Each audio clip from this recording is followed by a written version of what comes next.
Hey, hey, happy Tuesday. How are you? How are you, Facebook friends? How are you, friends? So, I discovered a very important ingredient in being seen and heard. So, I have this huge passion for empowering women to use their voice in a way that matters to them and has an impact out in the world and is for good and has people fully self-expressed. And I really do believe that our self-expression and the stifling or the stuffing of our self-expression, the like who we really are, our trueness, our uniqueness, our oneness, um, when that is being stopped or stuffed or modified or quieted or whatever, when we're not fully self-expressed, I really do believe that leads to major, major problems.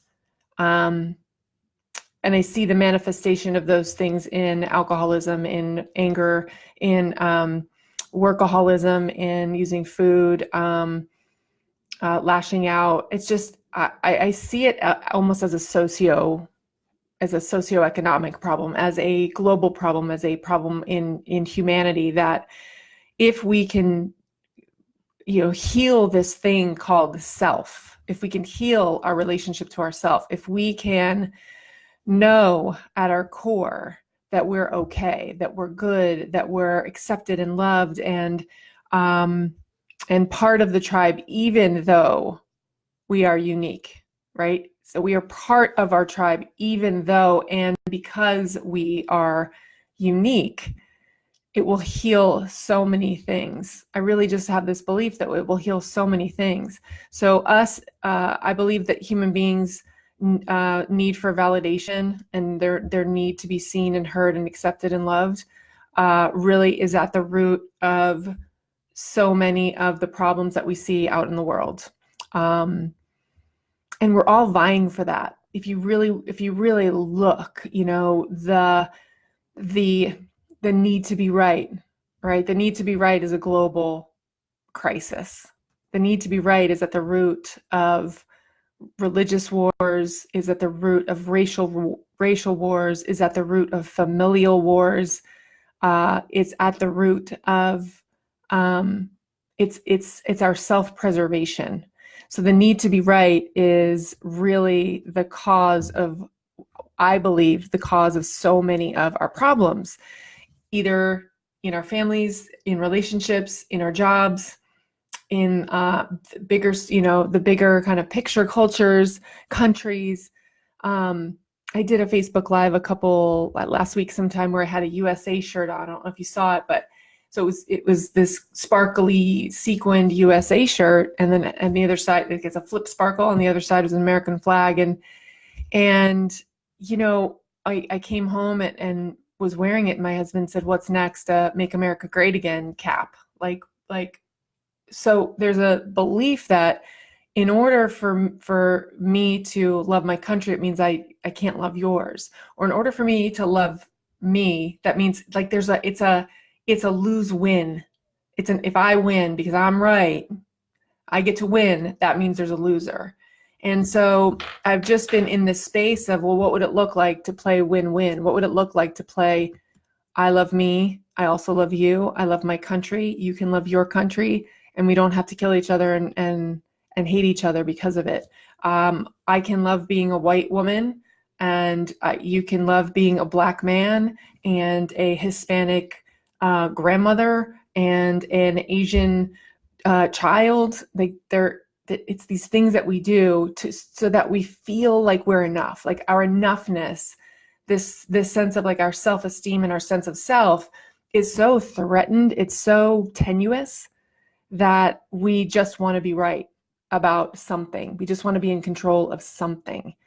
And so what I would say is, getting back to this being seen and heard, which is what I believe. I really do believe that so many of us just want that. We want to know that we're enough. The other side, the access to that, what I'm learning, what I'm in the process of discovering for myself, is that the access to that being seen and heard is having a very generous listening. And so what does that mean? It means that in order for me to have a space where I am seen and heard, I have to create that for others. I get to create listening in a very generous, giving, open, accepting kind of way. Otherwise, whatever comes out of my mouth, if there isn't the space for it, it will be met probably with some resistance. It will probably be met with, well, I don't agree with you. So think about, if you're watching this live or you're watching it on the replay, think about people in your life that trigger you, people in your life that you don't mesh with, that you don't get along with. There's something about that person, and it's probably a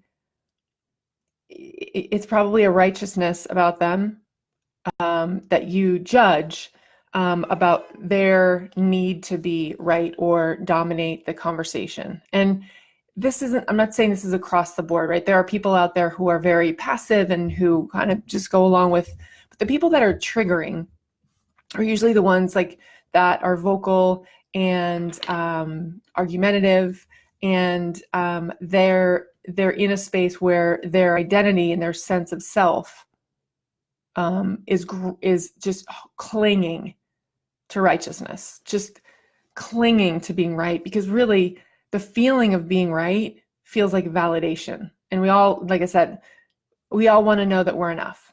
And that is what I would consider to be validation. Just tell me I'm enough. Just tell me I'm doing a good job. And when I can have the answer to something, when I can say, I know the answer, and listen, I am telling you this because this is who I've been in my life up until now.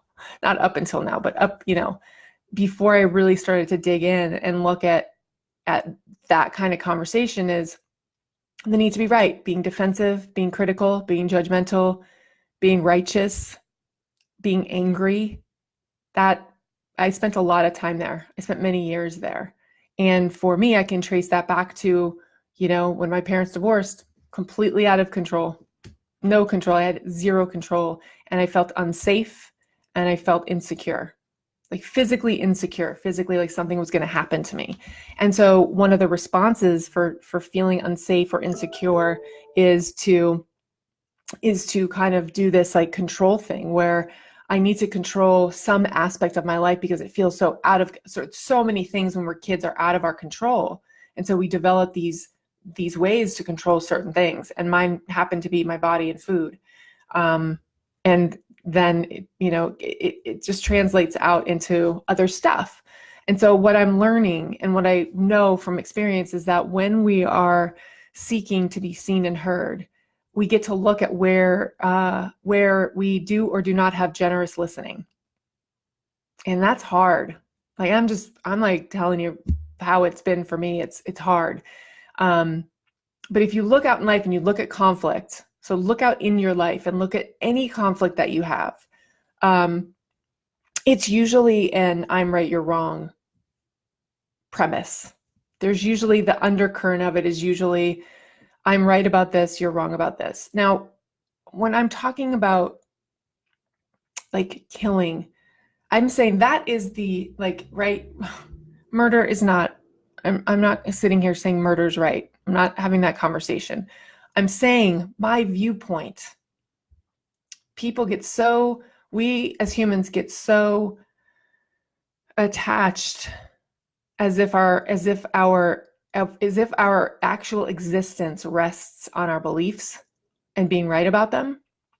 We get so attached to our beliefs. Think about religion, think about politics, think about love, think about relationships, think about possessions, think about like so many issues that go beyond just, interpersonal communication. It's familial, it's societal, it's global.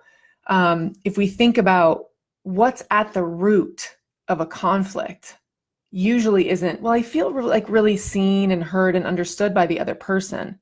I feel validated. I feel like my voice matters. I feel like my opinion matters. I feel heard and understood. That's not how conflict, that's not really what's usually occurring when there's conflict. So here's what I would tell you.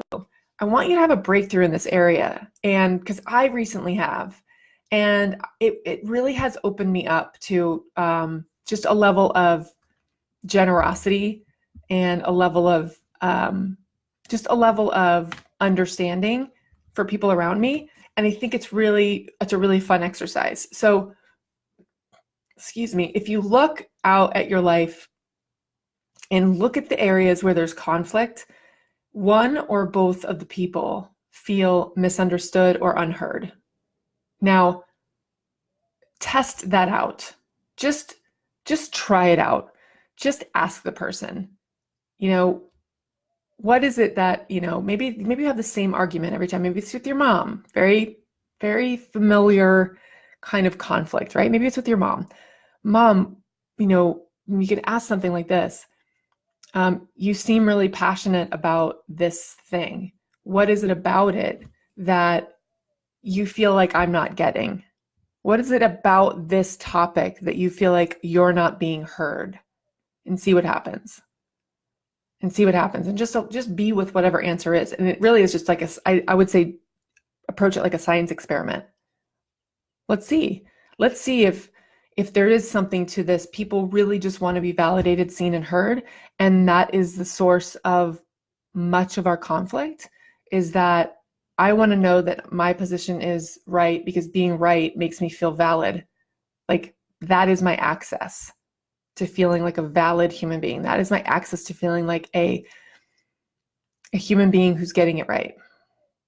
So take that out into the world and let me know how it turns out, because I really am curious, because I'm actually going to be I'm doing this exact exercise in my life right now and finding lots and lots of good stuff. So that's it for today, and I will see you tomorrow. And I would love to hear, if you choose to do this exercise, what came of it, because I really do think this would be the access for a lot of healing for a lot of people. So love you. I will see you tomorrow. Bye.